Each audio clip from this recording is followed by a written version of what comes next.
we're going to do a activity where we create a like a profile page, an About Me page that we can put into a class directory. So it's a little bit early. We haven't really gotten into HTML yet, but this is just going to be a quick assignment so that we can get a directory up that we can use to get to know each other, that sort of thing. So I'm going to start by creating a folder on the desktop here. So right-click on the desktop, new folder, and I'm going to call this folder About, because it's about me. Now it just so happens that I have a picture of myself over here. I'd like you to include a picture of yourself. If it's from your phone or from any source you like, just some kind of picture of yourself. I'm going to go ahead and put that in the About folder. So that's all that I've got in there so far. I'm going to use a program called Notepad++. I actually have already got a file underway, so let me start a new one. Okay, this is Notepad++, and you may or may not have this program. If you don't have this program, you can use Notepad if you're on a Windows machine. I do recommend Notepad++. It's handy. It's got line numbering, it's got indentation, it's got code color formatting, it's got some things that are helpful when you're coding, and it's free. So if you just Google Notepad++, you can download this. If you don't want to go through that trouble right now, you can use regular Notepad. It just doesn't have all the same features. Please don't use Microsoft Word. Microsoft Word adds in formatting that's going to get in your way.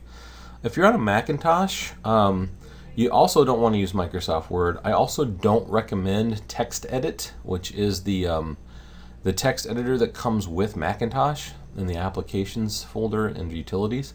I would recommend instead for Macintosh that you use a program called Text Wrangler. Text Wrangler. It's also a free program. If you Google Text Wrangler, you should be able to download it for free off the internet. It's very similar to Notepad++ with the features that I've described. So those are the programs that I'd recommend. Any text editor will do, but that text edit program that comes with Macintosh, it does some formatting stuff that will get in your way. So I recommend that you avoid that. Okay, so we're going to create an HTML file. And HTML works through a series of tags. HTML is hypertext markup language, and it's the code that's used to create web pages. It works through a series of tags, and a tag is a piece of code that gets interpreted by the browser. So you need two things. You need tags and you need content. The tags are kept in these brackets, the less than symbol and the greater than symbol. So when the browser interprets this code, anything that's within those symbols is known to be code, versus anything that's not within those symbols is known to be content. Alright, so 90% of tags in HTML have an opening and closing version. So this tag means this is the beginning of the HTML document. This tag with a slash in front of it means this is the end of the HTML document. With just that much in it, I'm going to go to File and say Save As.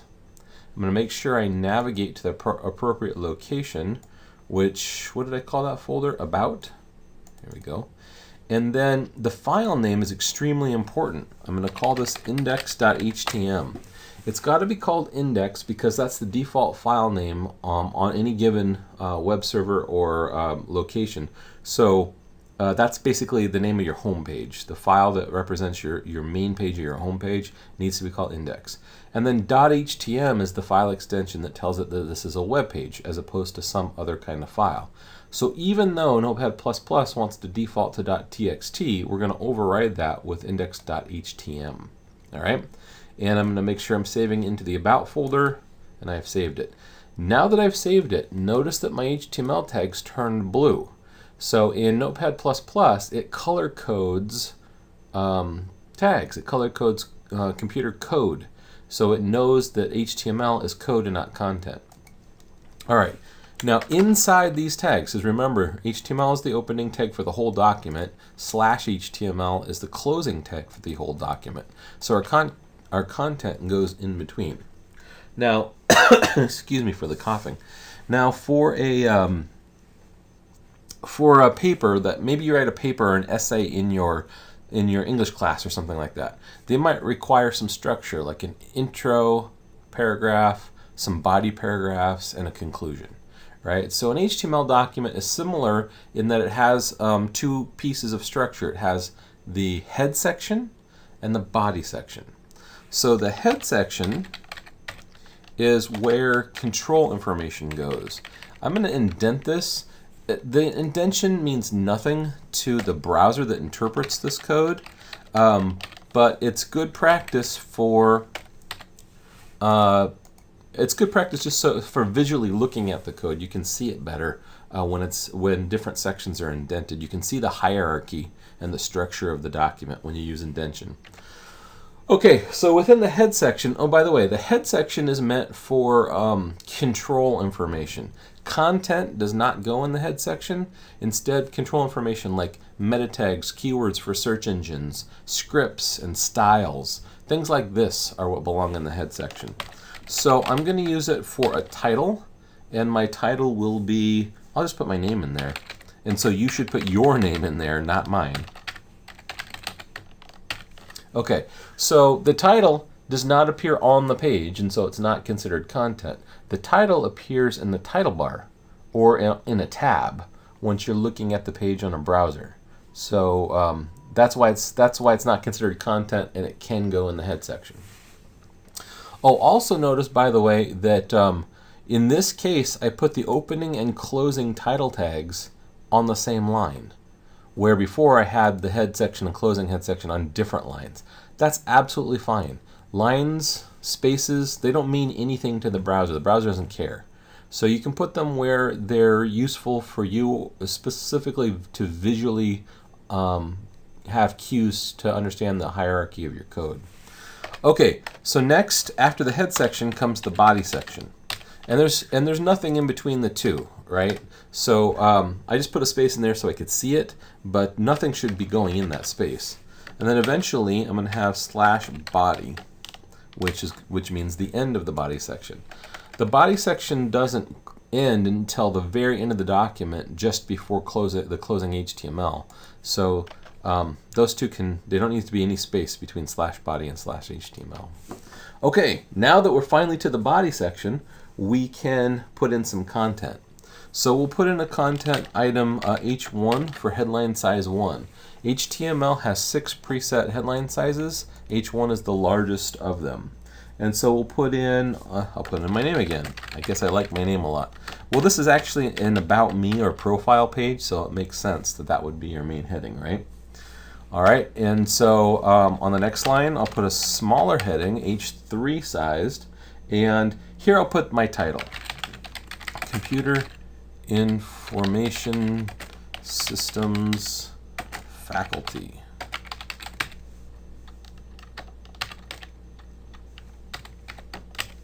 All right, and put my typos. You can put, if you have a title, feel free to put it in there. If you have some other information that you want to put on your profile page, that's absolutely fine. These pages, they are going on a web server, and so if somebody knew the address, they could look at this. So this is semi-public information. You should probably consider it public once you put it out there on the web server. So I don't recommend that you, for instance, put your contact information. Like, don't put your phone number or your address or anything like that, because you don't want the general public getting that information. Okay, I'll do another line of H3, and this one will be my division, instructional computing. Okay, continuing on, maybe I'll do an H4, so a little bit smaller of a heading, and I'll put in my contact information. Again, I don't recommend you do that. Maybe you put in some information about yourself, something interesting, maybe your hobbies or your educational goals. Okay, and then within this section, I'm going to start a list. And lists are a little bit unusual to understand. So basically, they start with a tag called UL, which stands for unnumbered list. Okay, So an unnumbered list is a bulleted list, as opposed to an OL, which would be an ordered list or a numbered list. Okay, so UL is unnumbered list. Let me stress, this is an L, a lowercase l. A lot of students who are doing this for the first time put in a 1 instead of an L because it kind of looks like a 1. It's not a 1, it's an L, so unnumbered list. Okay? And then for each item in the list, you need a tag that's LI, list item. All right, so I'll do I don't know, email address. I'll do a list item for my office number. I'll do a list item for my phone number.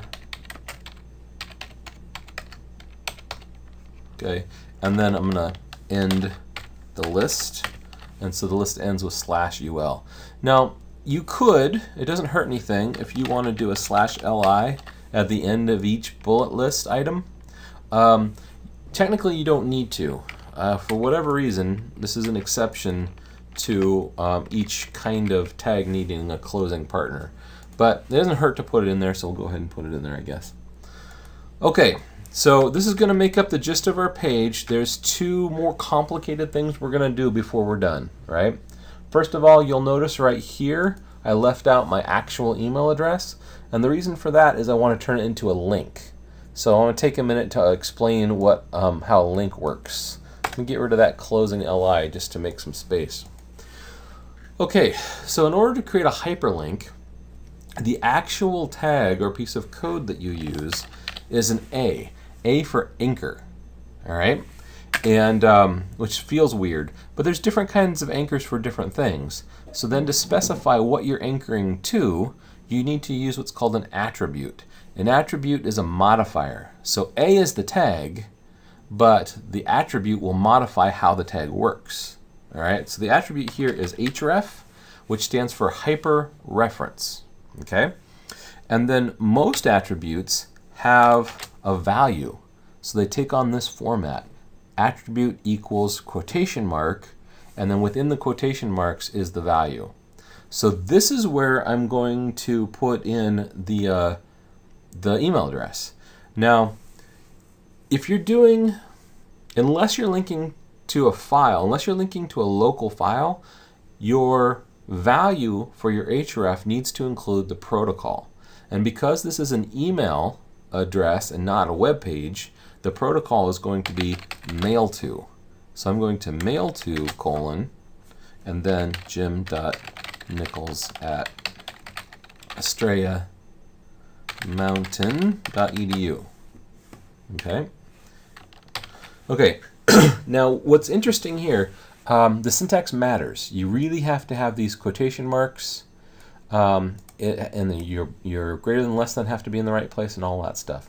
The interesting thing here is that this tells the browser what to do when somebody clicks on the link, but it doesn't create the content of the link. So I need to do that outside of the tag. So now this happened to wrap to the next line, and that's fine. It doesn't hurt anything for it to wrap to the next line. It doesn't mean anything to the browser. All right, so when this shows up in the browser, it's going to show up as my name. You're not going to see the part that's inside the tag. You're only going to see the part that's outside of the tag. But when you click on the part that's outside of the tag, it'll activate the mail to. Okay? All right, now finally, I started with the tag A, so then I have to close it with /A. Looks like that. All right, one more complex thing. You might remember when we started this, I put this image, this photo in the folder.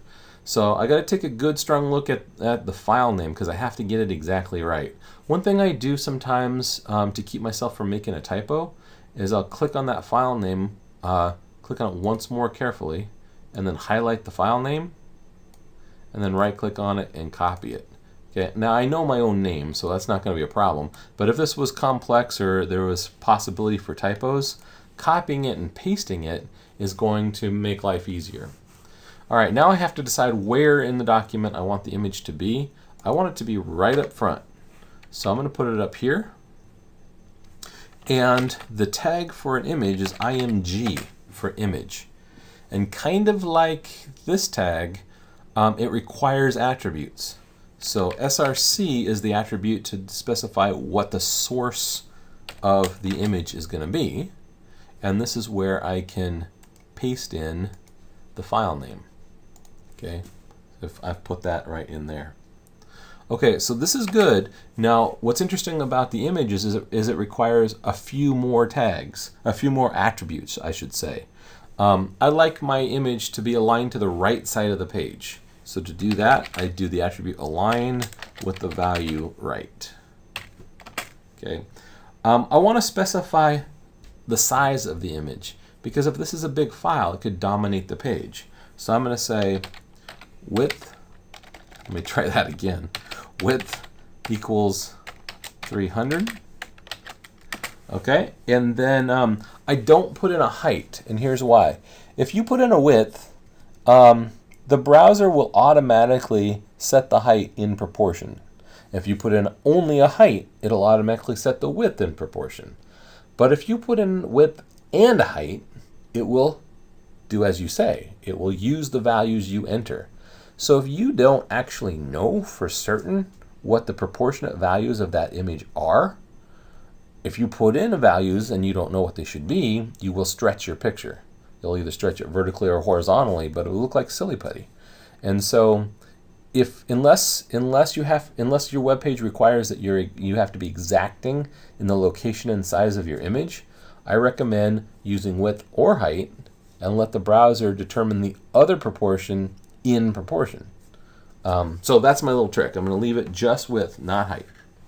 By the way, when this 300 means 300 pixels.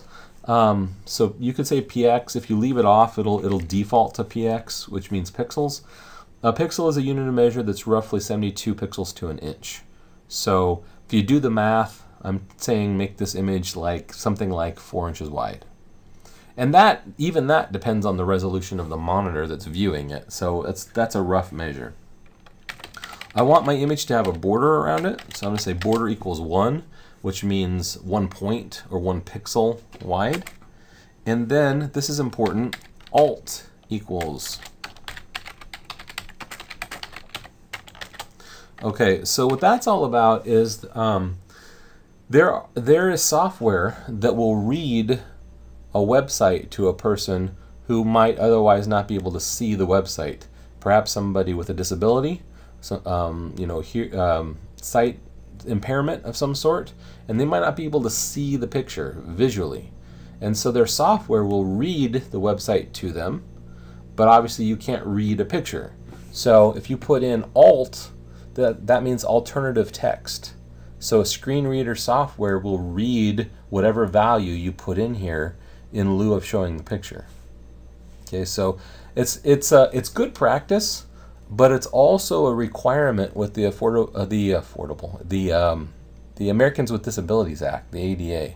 And so to be compliant, if your website has to be compliant because it's a government website, in our case a school website, if it has to be compliant, then you must put alt tags on all of your images.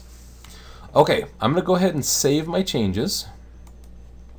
And now I'm going to view this web page in a web browser. So without closing this, I'm just going to shrink it down. And if I double click on this index.htm, it's going to open that up in a browser. Here it is. And that's what it looks like. Whoops. Let me shrink that down for purposes of fitting it in this video here. Okay, so just to overlay the code so you can see what's what, right? This title tag right here created this title right here. And then this image tag created this image, or included that image on the page. So the source of the image, align right, put it on the right side of the page, width 300 pixels, set the size of it, border equals 1. You see that black line around the picture? That's border equals 1.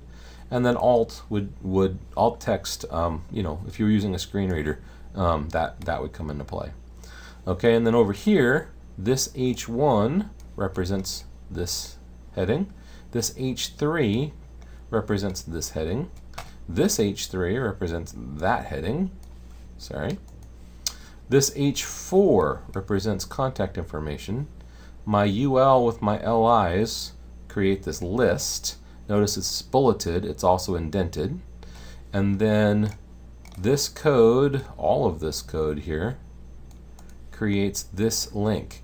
Now if I click on this link, what it's going to try to do is open my email client, Outlook or Outlook Express, something like that.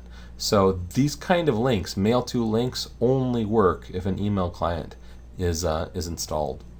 All right, and so that's the gist. Now this is super basic HTML. I haven't done anything too crazy. This image tag is a little bit, more complex. This email link is a little more complex. But other than that, it's real basic HTML.